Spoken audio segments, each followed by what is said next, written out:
السلام عليكم ورحمة الله وبركاته. عليكم السلام ورحمة الله وبركاته. في هذا الفيديو سنتكلم عن أيام عظيمة. In this video we will speak about some great days. سنتكلم عن أيام العمل الصالح فيهن أحب إلى الله مما سواهما. We are going to speak about days wherein the good deeds done in them are better than all other deeds. ما هي هذه الأيام؟ Which are these days? العشر الأوائل من ذي The الحجة. first 10 days of Dhul Hijjah. قال الرسول صلى الله عليه وسلم: The Prophet sallallahu alaihi wasallam has said, ما من أيام العمل الصالح فيهن أحب إلى الله من هذه العشر. there are no days in which the good deeds are more loved by Allah subhanahu wa ta'ala than those done during these 10 days. قال الصحابة رضوان الله عليهم: So the companions said, يا رسول الله O Messenger sallallahu alaihi wasallam, ولا الجهاد في سبيل not الله؟ even jihad fi sabilillah? قال ولا الجهاد في سبيل الله إلا رجل خرج بماله ونفسه ولم يعد بذلك في شيء. He says, not even jihad fi sabilillah, except a person who has come out with his wealth and with himself and he has not returned.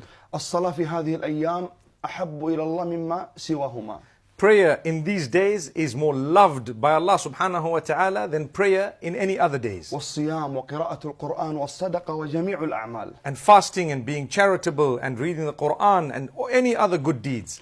في هذه العشر الأوائل من ذي الحجة In these 10 first days of Dhul Hijjah, يوم عظيم there is a great day. يسن لغير الحاج أن يصوم هذا اليوم. It is a practice of Rasulullah sallallahu alaihi wasallam or a teaching of the Prophet sallallahu alaihi wasallam to fast as a sunnah for those who are not in Hajj. وهو يوم عرفة. And it is the day of Arafah itself. فإذا صامه الإنسان So if a person fasts during that day, بإذن الله سبحانه وتعالى يكفر الله عز وجل له السنة الماضية والسنة المقبلة. by the will of Allah subhanahu wa ta'ala, the previous year's sins will be forgiven and the coming year. وهذه سنة من سنن النبي صلى الله عليه وسلم. And this is a beautiful sunnah of the Prophet sallallahu alayhi wasallam. لذلك أقول لإخواني المسلمين والمسلمات And this is why I say to my brothers and sisters from the Muslims, الذي لم يوفق للحج those who may not have gone to Hajj, لا يحرم نفسه من صيام هذا اليوم العظيم. don't prohibit yourself from the reward of fasting such a great day. وأسأل الله أن يتقبل منكم وأن يرضى عنكم. And I ask Allah to accept it from you and to be pleased with you. والسلام عليكم ورحمة الله وبركاته. Alaykum as-salam wa rahmatullahi wa barakatuh.